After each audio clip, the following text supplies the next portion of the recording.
Okay, for today's video mga buddy, eto nagpapahigop kami ng tubig dito sa gilid ng daanan ng highway kasi umuulan na dito sa amin ngayon. Yan yung aming pump truck. Hindi naman masyadong madami yung tubig. Syempre yung nasa may tabi na yan pagka hanahayaan yan mahuhukay yung lupa dyan sa dyan sa may tabi na ng daanan na yan, gawa ng siyempre yung tubig na-stuck dyan at dadaanan ng sasakyan baka masira yung daanan. So kaya ang ginagawa namin, nagdala kami ng pump truck na yan para higupin yung tubig kasi alam nyo naman dito sa lugar na pinagtatrabaho na namin walang drainage, so walang tatakbuhan yung tubig. Kaya ang ginagawa po namin pinahihigop namin dyan sa pump truck na yan. So lahat ng location mayroon kaming naka-assign na mga pump truck na maghihigop ng tubig kapag dun sa mga area na medyo mababa na pwedeng pag-istaka ng tubig, katulad po nitong side po na ito na hinihigupan ng pump truck na yan ng so nilalagyan po namin ng ng mga pump truck. So may 6 na location na kami na linagyan ng 6 na pump truck, katulad din ng ginagawa ng mga kasamahan ko na yan, pinahihigop yung tubig. So ganito po talaga dito pagka nag-change climate na, pag nagpapalit na yung panahon. So ayan, umuulan. So pagkatapos po ng ulan, yan, taglamig na yan. Dalawang klase din naman po ang climate po dito, tag-init at taglamig. So ngayon, ang papasok ngayon ay taglamig, kaya umuulan. Pagka papasok din po yung yung tag-init, ganyan din po ang nangyayari. Minsan umuulan, minsan nagsa-sunstorm. So bali nandito po ako sa loob ng sasakyan kasi wala po akong kaputi. Yung mga kasama ko pinagamit ko na yung isang kaputi ko, yung para sa akin dapat pinagamit ko na dun sa isang labor para may kaputi siya, kasi yung foreman nila hindi sila inasikaso ng hindi naman yung ang tao ko dyan, yung dalawa na yan, yung isa lang wala. So ayan, ganito po yung sistema dito sa amin pagka umuulan, kailangan may pump truck. So dito na kami humigop ng una sa kabila po na ito, at itong sumunod dito naman sa kabila na ito.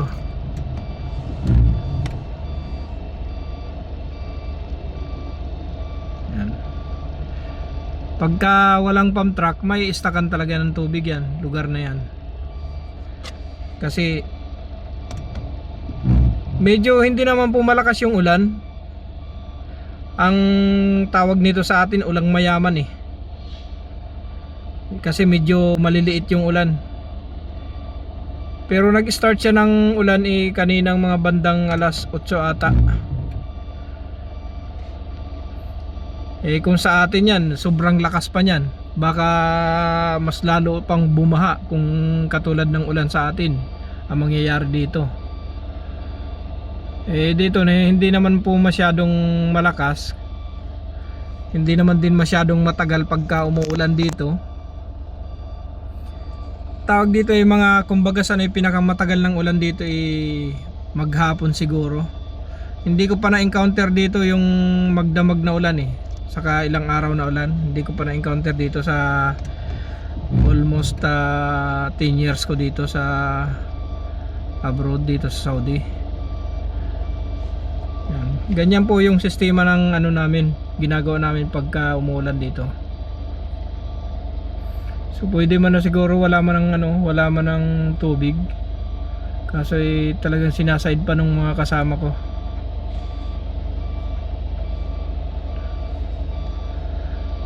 Nandun na lang sa may bandang ano ng dulo ng truck na yun, oh.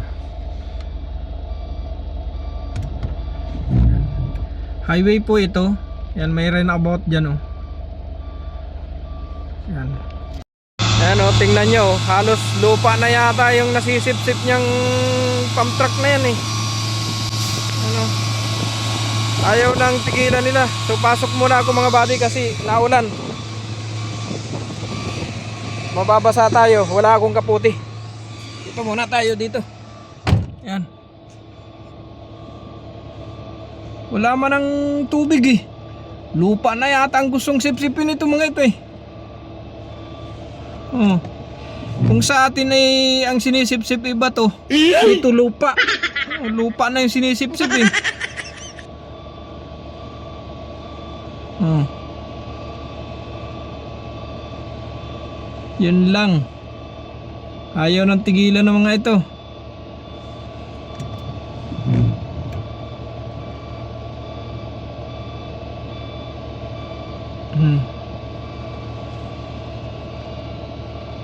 So ayan muna ang mai-share ko sa video po na ito. Ganito po talaga dito sa lugar namin pinagtatrabahoan dito sa Saudi Arabia kapag maulan at walang tatakbuhan yung tubig.